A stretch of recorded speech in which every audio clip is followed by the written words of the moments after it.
Well, they, in fact, in a meeting in Suriname, all the players gathered and they just briefly called us, Wint and myself, and said that the situation as it is now is that they have taken they have gotten a mandate from all the members that they will not work with Mr. Wint, and they're insisting that he tenders his resignation. But why?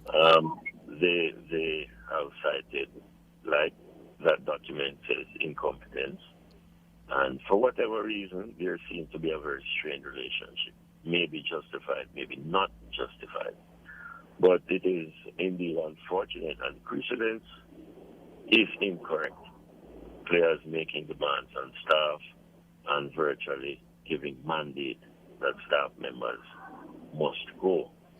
But in the interest of the sport, in the interest of the own players, in the interest of this nation, Wint has decided to offer his resignation. Were you happy with his stewardship, Mr. Wint's stewardship, with his performance? I am happy with nobody's stewardship at the JFF because the truth is that even when you try to give your best, restraints and constraints probably put you in a position that the end result is not always. But on his actions and what his you want efforts, to be.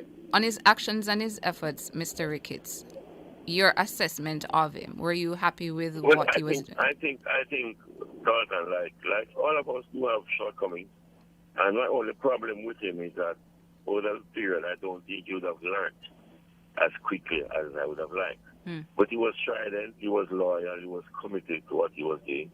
But like I've said, there could very well have been some shortcomings that he would have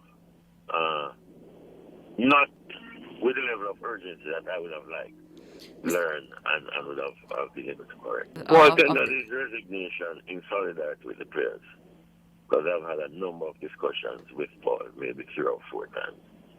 No, And but I Paul think is saying that he is in support of the players, and that's why. So let us see what will happen when we're able to resolve the conflict with the players, what Paul's stance will be. But Paul did say to me that it's all in solidarity with the players. how do you respond to calls for you to step aside, that you should also resign? Well, if it well, I'm not really, because the players and I have been having that's a normal procedure, I would think. But if and when that times come, I won't hang around. I don't expect to be president of the JFF for life. But I know that I've given my best. I know that this JFF, would have done a lot of things that previous JFF administrations have not done. And we want to ensure that and each time we have these fallouts, it's just travel. And nobody seems to understand the challenges we face traveling. And especially for the last 3 years when the pandemic has wreaked havoc in terms of moving around the world, because we have players from all over the globe. I have had to sleep in airports. I have gone to FIFA Congress. When I got to the airport, the flight was cancelled. I had to sleep at the airport. We had to make arrangements for the following day to come to Jamaica. So it is not unique to us.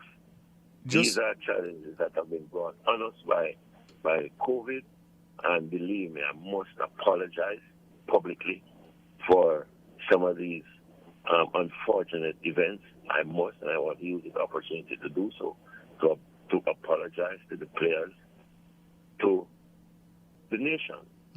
But the truth is that it has been a huge challenge